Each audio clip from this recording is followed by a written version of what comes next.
میں سب سے پہلے تو فواد چودھری آپ کو مبارک دیتا ہوں. مبارک اس لیے دیتا ہوں کہ آپ نے یہ ایک آپ کا جو مائنڈ سیٹ ہے وہ ایک بڑا مختلف اور ایک ریفریشنگ مائنڈ سیٹ ہے کہ آپ نے فیصلہ کیا جب آپ کو منسٹری ملی کہ یہ جو ایک ڈورمنٹ منسٹری پڑی ہے اس میں کتنا پوٹینشیل ہے اور پاکستان سب کچھ بنا سکتا ہے. دیکھیں، میں آپ سب کے سامنے ایک چیز رکھنا چاہتا ہوں. جو چیز ایک قوم کو اوپر لے کے جاتی ہے وہ اس کے وسائل نہیں، یعنی تیل کے ذخیرے بیٹھے ہوں تو قوم پروگریس نہیں کرتی، ہیرے ہوں، سونا آپ کی زمین سے نکلے پھر بھی قومیں نہیں آگے بڑھتی، کیونکہ اگر بڑھتی ہوتی تو آج کانگو ایک بڑی امیر قوم بنی ہوتی، نائجیریا ایک بڑا ایک دنیا کی فاسٹسٹ گروئنگ اکانومی ہوتی، اور بھی آپ دنیا کی قومیں دیکھ لیں. جو ایک قوم کو جو کوالٹیز اوپر لے کے جاتی ہیں وہ سب سے بڑی کوالٹی ہوتی ہے، انگریزی کا جو لفظ ہے سیلف بلیف. ایک قوم اپنے اندر بلیو کرنا شروع کر دیتی ہے، اور وہ جب بلیو کرتی ہے وہ جیسے جیسے وہ پروگریس کرتی ہے اس کے اندر یہ بلیف بڑھتا جاتا ہے. وہ ایک ایسے سٹیج پہ پہنچ جاتی ہے ایک قوم کہ وہ سمجھتی ہے کہ جو بھی ہمارے سامنے مشکل آئے ہم اس کا مقابلہ کر سکتے ہیں. ایک قوم جب اس مائنڈ سیٹ پہ پہنچ جاتی ہے تو وہ ایک انوینسیبل بن جاتی ہے، وہ کچھ بھی کر سکتی ہے. چھوٹا ایک برطانیہ اتنا سا ذخیرہ ساری دنیا کے اوپر حاوی ہو گیا. اس کے اندر کیا تھی، کون سی کوالٹیز تھیں کہ وہ دنیا کو فتح کر لیں. اور اسی طرح جب آپ اپنی تاریخ دیکھیں اسلام کی تو یہ ایک کبھی بھی دنیا کی تاریخ میں اس طرح کا فنومنا نہیں آیا. ایک تاریخ کا حصہ ہے کہ کیسے وہ لوگ جو کہ ہجرت کر کے آئے مدینہ میں 622 میں 622 AD میں، اور مشکل سے انہوں نے سروائیو کیا پہلے 5 سال. خطرہ تھا کہ وہ کمیونٹی ختم ہی ہو جاتی. ایک جنگ جیتے بدر کی 313 لوگ تھے 624 میں 624. اس کے بعد مشکل سے بچے اگلی 2 جنگوں میں، اور پھر 636 میں مدینہ کے پہنچنے کے 14 سال بعد وہ جو ایک سپر پاور ہے رومن ایمپائر، بیزنٹائن ایمپائر، وہ ان سے ہارتی ہے یرمک میں، اور اگلے سال ان سے ہارتی ہے جو دوسرا ایمپائر ہوتا ہے پرشین ایمپائر، وہ ہارتا ہے کٹسیا میں. اور ہمارے نبی صلی اللہ علیہ وسلم کے دنیا کے جانے کے بعد، اس دنیا سے پردہ کرنے کے بعد 30 سال کے بعد وہ دنیا اسپین سے لے کے 50 سال کے بعد اسپین سے لے کے تقریباً ہندوستان پہنچ چکے تھے. تو وہ کیا چیز تھی؟ یہ میں اس لیے اپنی قوم کو کہتا ہوں بار بار اس فنومینا کو اسٹڈی کریں، کیونکہ اللہ ہمیں کہتا ہے کہ نبی صلی اللہ علیہ وسلم کی سنت پہ چلو. وہ کیوں کہتا ہے اللہ؟ کیونکہ ان سے کامیاب آدمی دنیا کی تاریخ میں نہیں آیا، اور وہ جو ماڈل تھا مدینہ کا اس کے اوپر ایک دنیا کی ایک ایسا سویلائزیشن قائم ہوا اگلے 600 سال تک جو ہر چیز میں لیڈ کرتا تھا.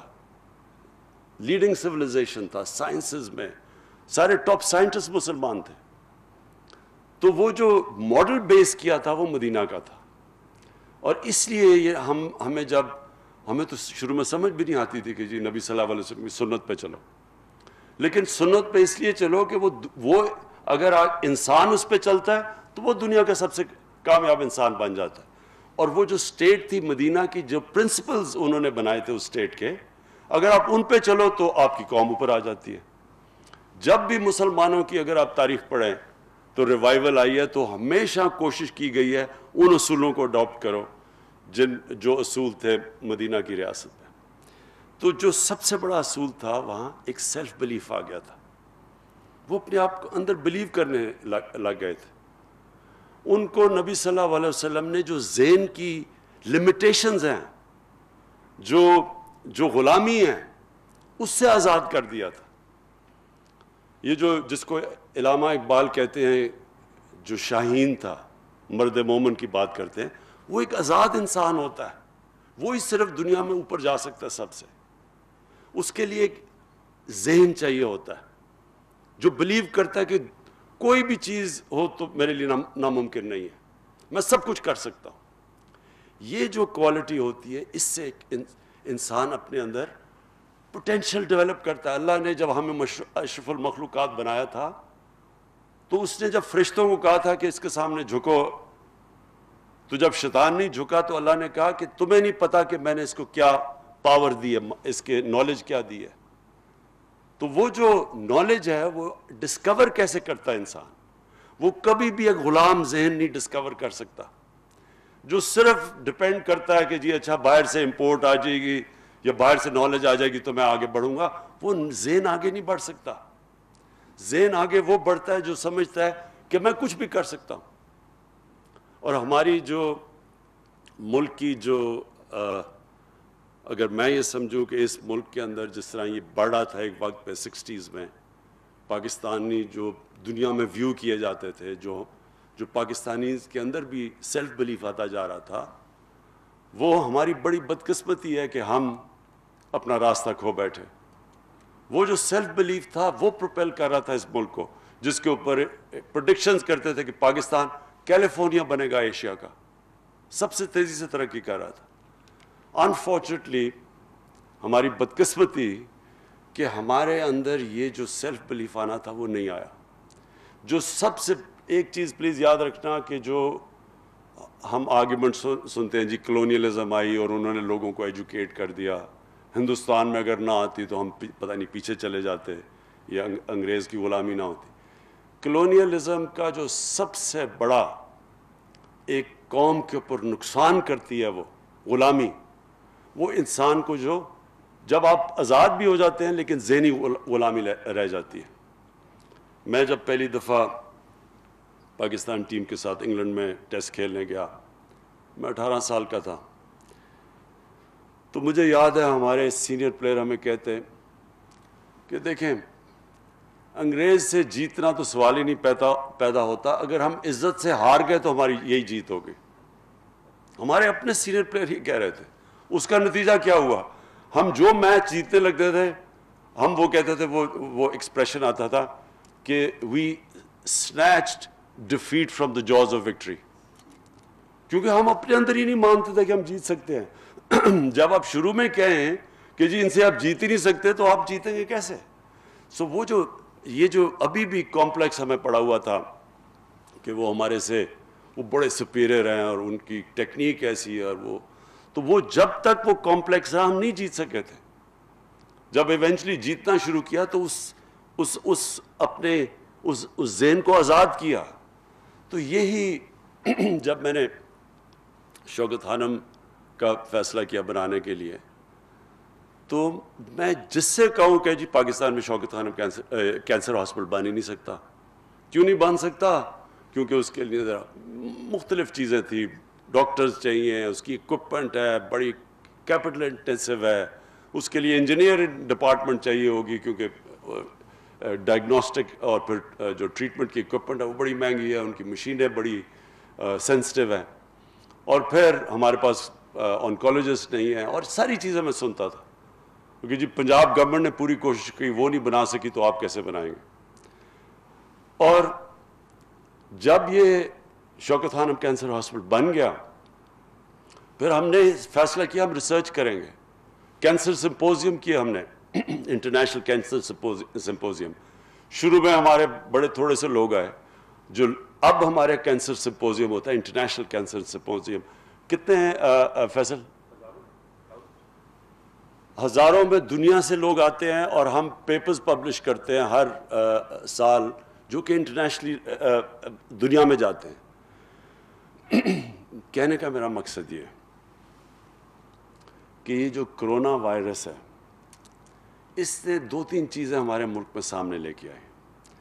ایک کہ اگر دنیا میں ڈیمانڈ ہو وینٹیلیٹرز کی تو ہر چیز آپ ضروری نہیں امپورٹ کر سکتے ہیں. اور اب سوچنا شروع کیا جس طرح فواد چودھری نے کہا کہ یہ کتنا مشکل تھا وینٹیلیٹر بنانا. ملک جو نیوکلیر ویپنز بنا سکتا ہے جس کے لیے وہ ٹیکنالوجی چاہیے تو اس کے لیے کتنا مشکل ہے. اور پھر باقی جتنے بھی سینیٹائزرز یہ ساری ڈس انفیکٹنٹس یہ یعنی ایک 22 کروڑ کے لوگ عوام کیسے ہو سکتا ہے کہ ہم ہر چیز امپورٹ کرتے ہیں. بیکاز ہمارا جو مائنڈ سیٹ تھا اب تک وہ مائنڈ سیٹ سے ہم نہیں نکل پا رہے. ایک ڈپینڈنسی سنڈرم ہے کہ جو ہوگا جی وہ ہمارے سے آگے ہیں تو ان سے ہم وہ جو ہمیں نالج دیتے رہیں گے وہ ہم لیں گے. ہمارے اندر وہ سیلف بلیف نہیں آیا. اور ہم جو دوسری سیکنڈ نالج اکانومی کی طرف ہم نے کوئی پروگریس نہیں کیا کیونکہ تعلیم پہ نہیں پیسہ خرچ کیا, ریسرچ کے اوپر پیسہ نہیں خرچ کیا کیونکہ ہم یہ سوچا ہی نہیں کہ ہمارے اندر بھی کیپیسٹی ہے, ہم بھی انوینٹ کر سکتے ہیں, انوویٹ کر سکتے ہیں. ہمارے وہی پاکستانی یہاں سے باہر جاتے ہیں اور وہ ہر چیز میں ایکسل کرنا شروع کر دیتے ہیں. تو کیا وجہ ہے؟ اگر وہ سسٹم ملتا ہے جس سسٹم کے اندر ہمارے لوگ جا کے ایکسل کر سکتے ہیں تو وہ یہاں سسٹم ہم کیوں نہیں بنا سکتے؟ اور وہ اس لیے نہیں. اور مجھے افسوس سے یہ کہنا پڑتا ہے کہ ایک ہماری رولنگ ایلیٹ کے اندر یہ ایک کمپلیکس ڈپینڈنسی سنڈرم. ایک کرونا میں یہ ہمیں پتہ چلا کہ جناب اگر ساری دنیا میں ڈیمانڈ ہو ان چیزوں کی وینٹیلیٹرز وغیرہ کی تو ہم کچھ نہیں کر سکتے. تو ہمیں تب وہ کہتے ہیں نا necessity is the mother of invention. جب ہمیں مجبوری ہوئی تو ہم نے فیصلے کیے نا کہ ہم یہاں بنائیں گے. دوسری مدر آف انوینشن, جب ہمیں مجبوری ہوئی تو ہم نے فیصلے کیے نا کہ ہم یہاں بنائیں گے. دوسری چیز کیا چیز سامنے آئی کہ آج ہماری رولنگ ایلیٹ, ہمارے جو صاحب اقتدار ہیں, اگر ہم چاہیں بھی تو ہم باہر علاج نہیں کروانے جا سکتے. نہیں تو چیک اپ بھی باہر کرواتے تھے جا کے. کھانسی ہوتی تھی تو سارے گورنمنٹ پبلک کے ایکسپینس کے اوپر, اس ٹیکس پیئر کے پیسے کے اوپر باہر علاج ہوتا تھا سب کا. اسمبلی ممبرز بھاگے جا رہے ہیں علاج, منسٹرز جا رہے ہیں, پرائم منسٹرز ان کی ساری فیملی سب باہر علاج ہوتا تھا. آج وہ جا نہیں سکتے, وہاں زیادہ خطرہ ہے. تو اس سے دوسری چیز ہوئی کہ ہمیں اپنے ہسپتال ٹھیک کرنے ہیں, ہم نے اپنے ہسپتالوں کے اوپر انویسٹ کرنا ہے, ہم نے اپنی جو یہاں انفراسٹرکچر ہے میڈیکل انفراسٹرکچر, ہمیں اس کے اوپر زور لگانا ہے کہ آگے کوئی اس طرح کی چیز آ جائے تو پھر کیا کریں گے. اور یہ جو سیکنڈ چیز ہے, جب تک کہ ہمارے ملک کے جس طرح میری طرح کے لوگ ہیں, ہمارے منسٹرز, ہم یہاں نہیں علاج کروائیں گے اپنا گورنمنٹ ہاسپٹلز میں, تب تک گورنمنٹ ہاسپٹلز نہیں ٹھیک ہوں گے. یہی گورنمنٹ ہاسپٹلز ہماری آنکھوں کے سامنے ڈیٹیریٹ ہوئے ہیں. میں پیدا ہوا تھا میو ہاسپٹل میں, میری ساری بہنیں پیدا ہوئی تھی. شروع میں جب بھی کوئی کھیلتے ہوئے کوئی چوٹ لگتی تھی ٹانکے لگانے میو ہاسپٹل جایا کرتے تھے. اور اب پیسے والے لوگ سوچتے بھی نہیں گورنمنٹ ہاسپٹل میں جانے کا. پرائیویٹ ہاسپٹلز, اور صرف پرائیویٹ ہاسپٹلز میں اگر اچھا علاج کروانا ہے وہاں کرواؤ, غریبوں کے لیے گورنمنٹ ہاسپٹلز. اور یہ پھر تیسری چیز سامنے آئی ہے, کرونا کی تیسری چیز کیا سامنے آئی ہے. اب تک یہ ہوتا رہا کہ جناب گندا پانی پینے کی بیماریوں سے بچے مر رہے ہیں, غریب کا بچہ مرتا ہے, کسی کو فکر ہی نہیں ہے. ہیپاٹائٹس سی ایپیڈیمک بن چکا ہے پاکستان میں, لیکن زیادہ تر غریب کے لوگ ہیں, غریب لوگ ہیں, کوئی فکر ہی نہیں ہے. میل نیوٹریشن 25% بچوں کو ہے, فکر نہیں, غریب کا بچہ ہے. 40% پاکستان کے اندر سٹنٹڈ گروتھ ہے, کسی کو فکر ہی نہیں ہے کیونکہ غریب لوگ ہیں. اب یہ مشکل آ گئی ہے کہ کرونا نہ امیر نہ غریب میں فرق ہی نہیں کرتا. آپ اگر یہ سمجھتے ہیں کہ صرف امیروں کی لاک ڈاؤن اناؤنس کر دیا جی، جلدی سے فوری لاک ڈاؤن اناؤنس کر دیا. سوچا ہی نہیں کہ وہ بیچارہ دیہڑی دار، وہ غریب آدمی، وہ رکشے والا، وہ جو بیچارہ سارا دن محنت کر کے آ کے اپنے بچوں کا پیٹ پالتا ہے، اس کا کیا بنے گا. نہیں، امیروں نے سوچا اچھا جی 2-3 یہ امیروں کو بھی آتا، تو ایک دم سارا ایک ایلیٹ نے فیصلہ کر لیا سارے ملک کے لیے. سوچا نہیں کسی کا. ہندوستان نے تو ہمارے سے بھی زیادہ، جتنا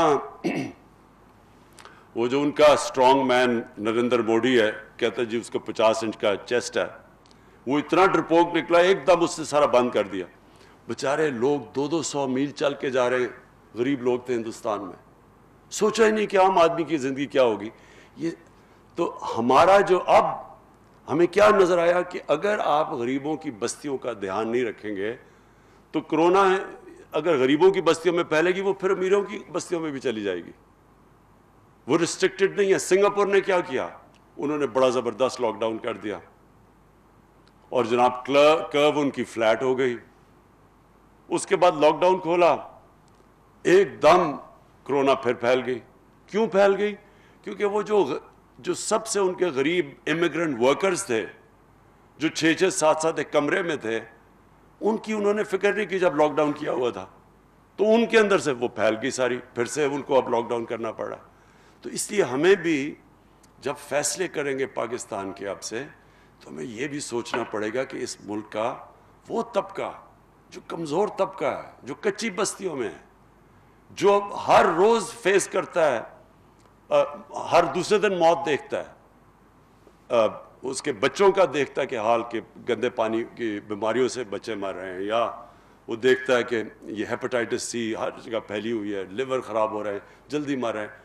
تو ان لوگوں کو ہم آج کہہ رہے ہیں کہ جناب کرونا آ گئی ہے تو آپ بند ہو جائیں، سوشل ڈسٹنسنگ کریں.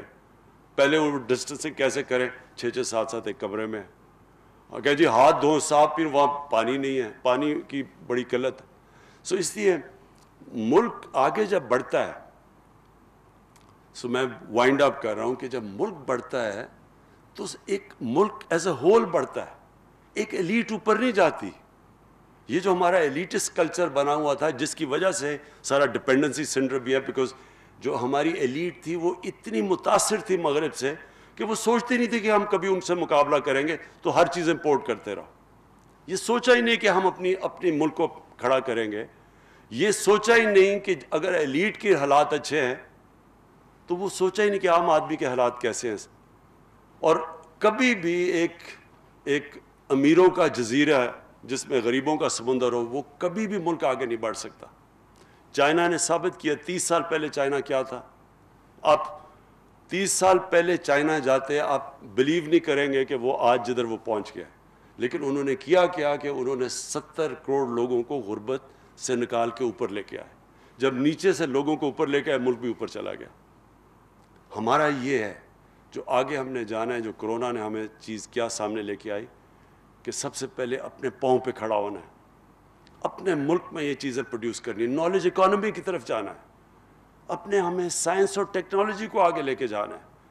یہ بڑی اچھی بات ہے کہ ساری جو امریکہ کے اندر جتنی بھی وہاں جو بھی چیزیں وہ انوویٹ ہوتی ہیں، چیزیں جو نئی لیٹسٹ ٹیکنالوجیز آتی ہیں، ساری آتی ہیں. ان کی جو ڈیفنس ہے اس کی کنیکشن ہے پرائیویٹ سیکٹر کے ساتھ، وہ فیڈ کرتے ہیں پرائیویٹ سیکٹر میں. ساری انوویشنز اور نئی چیزیں اور انوینشنز اس طرح آگے آتی ہیں، اس طرح ان کا ملک اوپر جاتا ہے. ہمارا کوئی کنیکشن ہی نہیں تھا ڈیفنس پروڈکشن اور پرائیویٹ سیکٹر کے اندر. تو انشاءاللہ یہ جو آگے کا کورس ہم جس طرف جا رہے ہیں وہ انشاءاللہ ہم اب انشور کریں گے جتنی بھی ہماری ریسورسز ہیں. پہلے تو 1-1.5 سال تو سروائیول میں ہی گزر گیا، اپنی اکانومی اسٹیبلائز کرنے میں لگ گیا، ڈیفالٹ سے بچانے میں لگ گیا. لیکن اب ہماری پوری کوشش ہوگی کہ ایک ویژن چارٹ آؤٹ کریں اپنے ملک کی، کہ ہم نے آگے جو جانا ہے ایک لانگ ٹرم پلاننگ ہو ملک کی، short term, medium term, long term, ایک پوری ویژن بنے ہماری، جو ہم اس کے اوپر پورے لگے ہوئے ہیں. اور انشاءاللہ قوم کو ایک پوری ویژن دیں گے. اور وہ جو ویژن ہوگی وہ ایک چھوٹے سے طبقے کے لیے نہیں ہوگی، وہ سارے ملک کے لیے ہوگی. اور وہ سینٹرک اس طرح ہوگی کہ یہ جو ہم کچی بستیاں ہیں، ہماری غریبوں کی بستیاں، ان کو سب سے زیادہ اب ہم نے زور لگانا ہے کہ ان کو ہم اپنے کیسے اٹھانا ہے.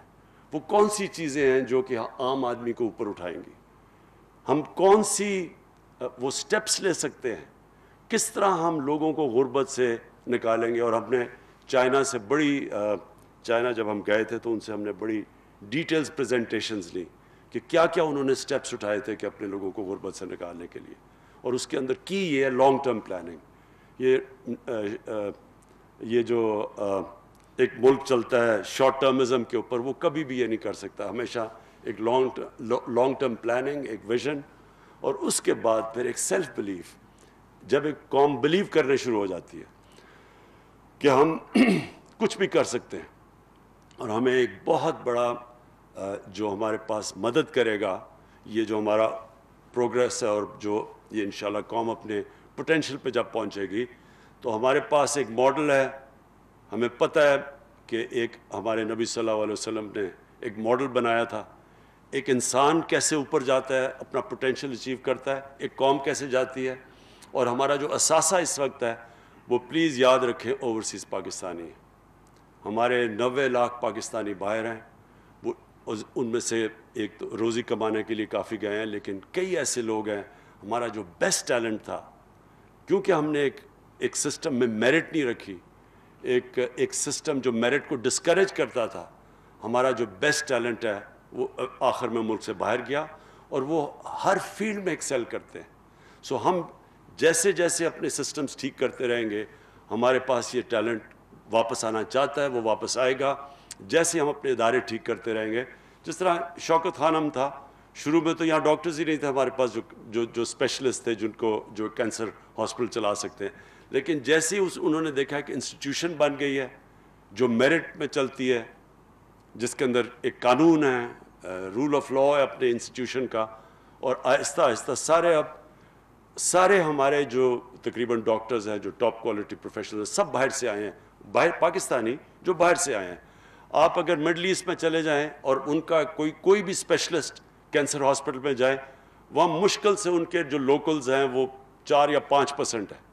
یہاں ہم ایک کوالٹی کینسر ہاسپٹل بنا سکتے ہیں، ساری پاکستانی کو ہم امپلوائے کر کے اس کو چلا سکتے ہیں، جو ہم ہر ادارے کو اس طرح چلا سکتے ہیں اس ملک میں، کیونکہ ہمارے پاس پول بیٹھا ہوا ہے باہر کوالٹی لوگوں کا، پروفیشنلز کا. اور جب بھی جیسے جیسے سسٹمز ٹھیک ہوتے جائیں گے انشاءاللہ وہ واپس آتے آئیں گے. میں آخر میں فواد چودھری آپ کو پھر سے، زبیدہ آپ کو میں یہ خراج تحسین پیش کرتا ہوں کہ آپ نے ایک بڑا بولڈ سٹیپس لیے ہیں، اور یہ جو آپ نے چیزیں یہاں لوکلی پروڈیوس کرنا شروع کیا ہے اور ایکسپورٹس کا سوچا، یہ بڑا زبردست ایک یہ وے فارورڈ ہے. یہ ہے جو میری نظر میں نیا پاکستان ہے. Thank you.